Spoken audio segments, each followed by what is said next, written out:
ओम शांति। 22 जुलाई 2026 की मुरली है। मुख्य रूप से बाबा ने कहा, अभी अभी शरीर निर्वाह अर्थ देह में आए और अभी अभी देही अभिमानी। देह की स्मृति बगैर कर्म तो हो नहीं सकता, इसलिए अभ्यास करना है कि कर्म किया, देह अभिमानी बने, फिर देही अभिमानी बन जाओ। ऐसा अभ्यास तुम बच्चों के सिवाय दुनिया में कोई कर नहीं सकता। आगे कहा, ज्ञान और योग पर पूरा पूरा अटेंशन देना है। सुनने समय बहुत शांत एकाग्र चित्त होकर बैठना है। कर्म योगी भी बनना है। बाप ने जो घर का रास्ता बताया है वो सबको बताना है। स्वदर्शन चक्रधारी बनने के साथ साथ ज्ञान शंख भी बजाना है। अब सुनते हैं महावाक्यों को विस्तार से। बाबा ने कहा, मीठे बच्चे, अब तुम्हें नई दुनिया में चलना है। यह दुख के दिन पूरे हो रहे हैं, इसलिए पुरानी बीती हुई बातों को भूल जाओ। प्रश्न है, तुम कर्म योगी बच्चों को कौन सा अभ्यास निरंतर करना चाहिए? उत्तर, अभी अभी शरीर निर्वाह अर्थ देह में आए और अभी अभी देही अभिमानी। देह की स्मृति बगैर कर्म तो हो नहीं सकता, इसलिए अभ्यास करना है कि कर्म किया, देह अभिमानी बने, फिर देही अभिमानी बन जाओ। ऐसा अभ्यास तुम बच्चों के सिवाय दुनिया में कोई कर नहीं सकता। गीत है, जाग सजनिया जाग। ओम शांति। रूहानी बाप कहते हैं, मीठे मीठे रूहों ने अथवा बच्चों ने यह गीत सुना। इसको कहा जाता है ज्ञान का गीत। यह गीत तो बहुत अच्छा है। तुम आत्माएं अब जाग गई हो। ड्रामा के राज को भी अभी तुम जान गए हो। भक्ति मार्ग का तो कौतुक देख लिया है ना। जो कुछ बीती वो तुम्हारी बुद्धि में है। तुम अपने बीते हुए 84 जन्मों की हिस्ट्री को जानते हो। बाप ने 84 जन्मों की कहानी सुनाई है। यह है नई दुनिया के लिए नई बातें। बाप द्वारा तुम नई बातें सुनते हो। बाप बच्चों को धीरज देते हैं। बच्चे, अब नई दुनिया में चलना है तो पुरानी बातों को भूल जाओ। यह वेद शास्त्र जो भी भक्ति मार्ग की सामग्री है, यह सब खत्म होनी है।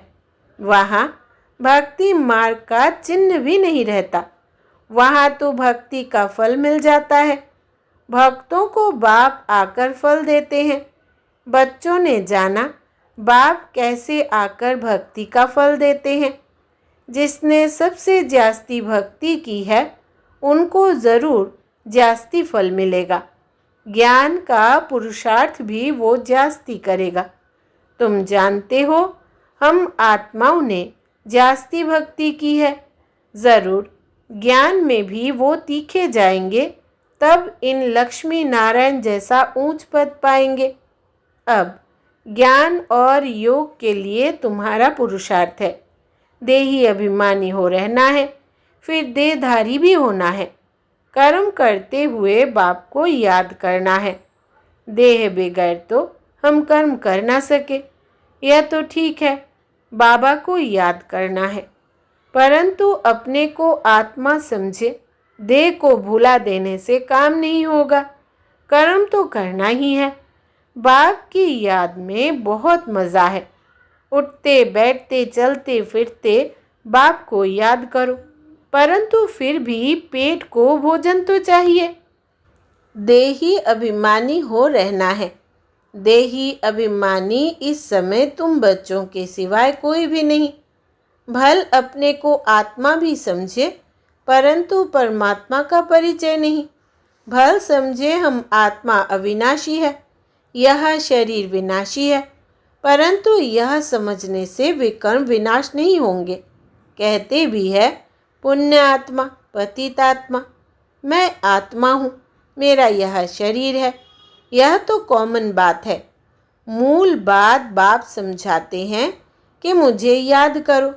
शरीर निर्वाह अर्थ देह अभिमान में तो आना है। देह को खिलाना भी है। देह बगैर तो कुछ कर नहीं सकते। हर जन्म में अपना शरीर निर्वाह करते आते हो। कर्म करते हुए भी अपने माशूक को याद रखना है। उस माशूक का किसी को पूरा पता नहीं है। उस माशूक अथवा बाप से हमको वर्षा मिलना है और उनकी याद से विकर्म विनाश होंगे। यह कोई नहीं समझते हैं। तुम बच्चे अभी नई बातें सुनते हो। तुम जानते हो अभी हमें घर जाने का रास्ता मिला है। अपने घर जाकर फिर राजधानी में आएंगे। बाबा नया मकान बनाते हैं तो ज़रूर दिल होगी ना कि उसमें जाकर बैठे। अब तुमको रास्ता मिला है जिसको और कोई नहीं जानते। कितने भी यज्ञ तप आदि करते माथा फोड़ते रहते हैं, सद्गति को पा नहीं सकते। इस दुनिया से उस दुनिया में जा नहीं सकते। यह भी समझना चाहिए। शास्त्रों में लाखों वर्ष लिख दिया है, इसलिए मनुष्यों की बुद्धि काम नहीं करती है। तुम अच्छी रीति समझ सकते हो। कल की बात है, भारत तो स्वर्ग था। हम आदि सनातन देवी देवता धर्म वाले थे। देवी देवता धर्म बहुत सुख देने वाला है। भारत जैसा सुख कोई भी पा नहीं सकता। स्वर्ग में तो और कोई धर्म वाला जा न सके। तुम्हारे जैसा सुख और कोई को हो न सके।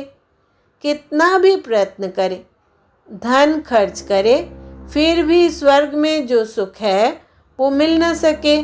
किसको हेल्थ होगी तो वेल्थ नहीं होगी, किसको वेल्थ होगी तो हेल्थ नहीं होगी। यह है ही दुख की दुनिया।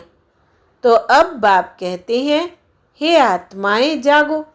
तुमको अब ज्ञान का तीसरा नेत्र मिला है। कितनी जागृति आई है। तुम सारी दुनिया की हिस्ट्री ज्योग्राफी जानते हो। बाप जानी जाननहार है ना। इसका मतलब यह नहीं कि सबके दिलों को जानता है।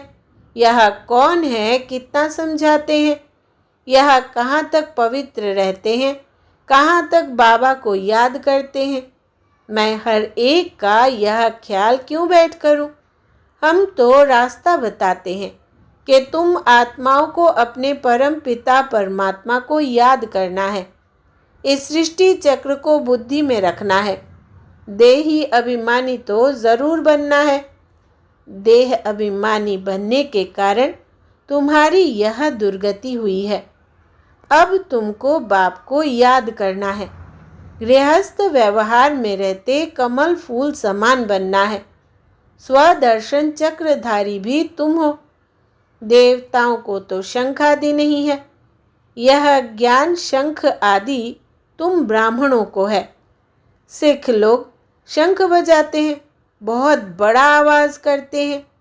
तुम भी यह ज्ञान बैठ देते हो तो बड़ी सभा में लाउड स्पीकर लगाते हो। तुमको यहाँ लाउड स्पीकर लगाने की दरकार नहीं। टीचर पढ़ाएंगे तो लाउड स्पीकर लगाएंगे क्या। यहाँ तो सिर्फ शिव बाबा को याद करना है तो वे कर्म विनाश होंगे। मैं सर्वशक्तिमान हूँ ना। तुम लाउड स्पीकर लगाते हो कि आवाज़ दूर दूर तक सुनने में आए, वो भी आगे चल काम में आएगा। तुमको सुनाना यह है कि मौत सामने है, अभी सबको वापिस जाना है। महाभारत लड़ाई भी सामने खड़ी है। गीता में भी लिखा हुआ है कि महाभारत लड़ाई लगी, विनाश हुआ। अच्छा, फिर क्या हुआ। पांडव भी गल मरे। बाप समझाते हैं, पहले अगर विनाश हो जाए फिर तो भारत खंड भी खाली हो जाए। भारत तो अविनाशी खंड है, खाली तो होता नहीं। तुम जानते हो प्रलय तो होती नहीं।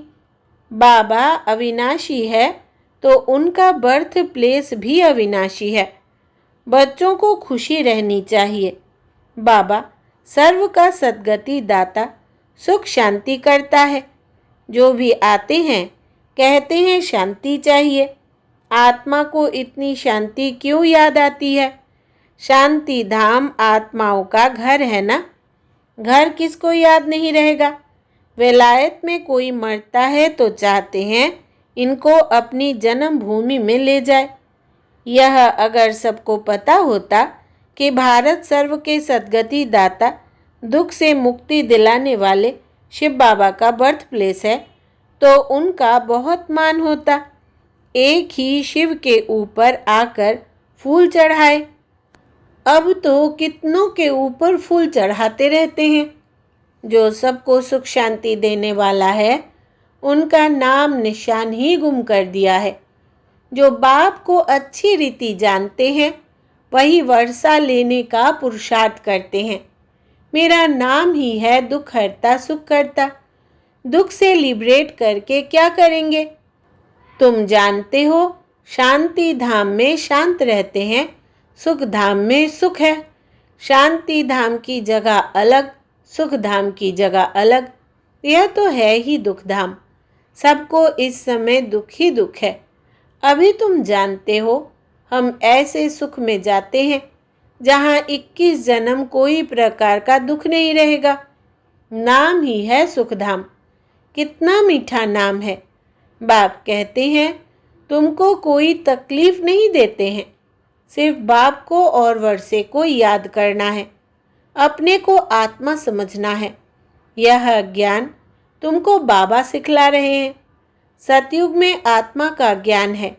हम आत्मा यह शरीर छोड़ दूसरा जन्म लेंगे। इसको आत्म अभिमानी कहा जाता है। यह है रूहानी नॉलेज जो और कोई दे न सके। रूह को रूहानी बाप आकर नॉलेज देते हैं। हर 5000 वर्ष बाद देते हैं। मनुष्य तो बिल्कुल ही घोर अंधियारे में है। अब तुमको रोशनी मिली है। तुम अज्ञान नींद से जागे हो। सभी सजनियों का साजन है एक बाप। बाप कहते हैं मैं तुम्हारा बाप भी हूँ, साजन भी हूँ, गुरुओं का गुरु भी हूँ, सुप्रीम टीचर हूँ। सर्व गुरुओं का सद्गति दाता एक ही सद्गुरु है। कहते हैं बच्चे, मैं सर्व की सद्गति करता हूँ। गति के बाद सद्गति होती है। बाप ने समझाया है हर एक की आत्मा को वापिस जाना है। आत्मा ही सतो प्रधान, सतो रजो तमो बनती है। कोई कोई का बहुत थोड़ा पार्ट है। आए और गए। जैसे मच्छरों मुआफिक जन्मे और मरे, ऐसे तो बाप से वर्षा नहीं लेते हैं। बाप से वर्षा लिया जाता है पवित्रता सुख शांति का। बाप तुम आत्माओं को समझाते हैं। बाप तो है निराकार, वो भी इस मुख से आकर समझाते हैं। शिव बाबा के मंदिर भी बहुत ऊंच ऊंच बनाते हैं। कितना दूर दूर जाते हैं तीर्थों पर, मेले पर। ऊपर में कोई ज्ञान अमृत पीने का रखा है क्या? कितना खर्चा करते हैं। गवर्नमेंट को भी उन्हों के लिए कितने प्रबंध आदि रखने पड़ते हैं। तकलीफ होती है। यहाँ तीर्थों पर छोटे बच्चों को कैसे ले जाएंगे? बच्चों आदि को कोई ना कोई को संभालने लिए दे जाते हैं, साथ में नहीं ले जाते हैं। 2-3 मास यात्रा करते हैं। यहाँ तुम आते हो, तुमको बैठकर सुनना है, पढ़ना है। छोटे बच्चे तो नहीं सुनेंगे। यहाँ तुम आए ही हो योग और ज्ञान सीखने। बाप बैठ ज्ञान सुनाते हैं तो कोई आवाज़ आदि नहीं होना चाहिए, नहीं तो अटेंशन जाता है। शांति से बैठकर अटेंशन देकर सुनना है। योग तो बहुत सहज है। कुछ भी काम करते रहो, बुद्धि का योग वहाँ लगा रहे। बाबा की याद रहने से कमाई बहुत ज़बरदस्त होती है। तुम जानते हो, हम एवर हेल्दी बनेंगे। अपने साथ बातें करनी होती है। बाबा की याद में रहकर भोजन भी अपने हाथ से बनाना है। हाथों से काम भी करो, बाकी याद करो अपने बाप को। तुम्हारा भी कल्याण होगा और याद में रहने से चीज़ भी अच्छी बनेगी। तुमको विश्व की बादशाही मिलती है। तुम यहाँ आते ही हो लक्ष्मी नारायण बनने। सब कहते हैं हम सूर्यवंशी बनेंगे। तुम जानते हो हमारे मम्मा बाबा इस समय ब्रह्मा सरस्वती है, दूसरे जन्म में लक्ष्मी नारायण बनेंगे, भविष्य में कोई क्या बनेंगे, ऐसे किसके जन्म का पता नहीं है। नेहरू क्या जाकर बना, क्या पता। अच्छा, कुछ दान किया होगा तो यहाँ अच्छे कुल में जन्म लेंगे। अभी तुमको पूरा पता पड़ता है। अभी इनका नाम है आदि देव ब्रह्मा, आदि देवी सरस्वती। वही फिर स्वर्ग के मालिक बनेंगे। अच्छा, इनके बच्चे भी साथ हैं, वो भी कहेंगे हम स्वर्ग के मालिक बनेंगे। यह तो पक्का है। सूक्ष्म वतन में भी तुम देखते हो, देवियों के मंदिर में भी बहुत मेले लगते हैं। अभी जगदम्बा तो है एक, उनके फीचर्स भी एक ही होने चाहिए। मम्मा को भी तुम देखते हो, तुम बच्चों के फीचर्स है, फिर नाम रख दिए हैं कन्याकुमारी, अधर कुमारी। तुम जानते हो यह हम ही बनते हैं। हम सब है ब्रह्मा कुमार कुमारी। युगल भी कहते हैं हम ब्रह्मा कुमार कुमारी है, एक बाप के बच्चे हैं। तुम्हारा ही यादगार है, बरोबर तुम बैठ यह नॉलेज देते हो। अर्थ सहित यह दिलवाड़ा मंदिर है, परंतु यह तुम ही समझा सकते हो। तुम जानते हो हम स्थापना कर रहे हैं, राजयोग से श्रीमत पर भारत को स्वर्ग बना रहे हैं। अच्छा, मीठे मीठे सिकिलधे बच्चों प्रति माता पिता बाप दादा का याद प्यार और गुड मॉर्निंग।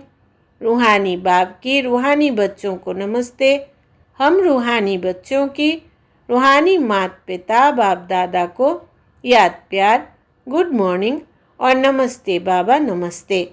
धारणा के लिए मुख्य सार, पहला, ज्ञान और योग पर पूरा अटेंशन देना है। सुनने समय बहुत शांत एकाग्र चित्त होकर बैठना है। कर्म योगी भी बनना है। दूसरा, बाप ने जो घर का रास्ता बताया है वो सबको बताना है। स्वदर्शन चक्रधारी बनने के साथ साथ ज्ञान शंख भी बजाना है।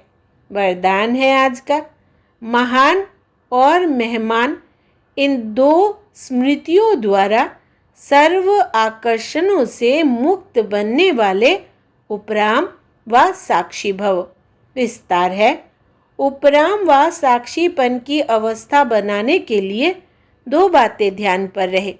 एक तो मैं आत्मा महान आत्मा हूँ, दूसरा मैं आत्मा अब इस पुरानी सृष्टि में व इस पुराने शरीर में मेहमान हूँ। इस स्मृति में रहने से स्वतः और सहज ही सर्व कमजोरियाँ व लगाव की आकर्षण समाप्त हो जाएगी। महान समझने से जो साधारण कर्म व संकल्प संस्कारों के वश चलते हैं वो परिवर्तित हो जाएंगे। महान और मेहमान समझकर चलने से महिमा योग्य भी बन जाएंगे। स्लोगन है, सर्व की शुभ भावना और सहयोग की बूंद से बड़ा कार्य भी सहज हो जाता है। सर्व की शुभ भावना और सहयोग की बूंद से बड़ा कार्य भी सहज हो जाता है। यह व्यक्ति सारे ज्वाला स्वरूप स्थिति में रहे, शक्तिशाली याद का अनुभव करो। पावरफुल मन की निशानी है सेकंड में जहाँ चाहे वहाँ पहुँच जाए। मन को जब उड़ना आ गया, प्रैक्टिस हो गई, तो सेकंड में जहाँ चाहे वहाँ पहुँच सकता है। अभी अभी साकार वतन में, अभी अभी परमधाम में सेकंड की रफ्तार है। अब इसी अभ्यास को बढ़ाओ तो याद शक्तिशाली बन जाएगी। अच्छा, ओम शांति।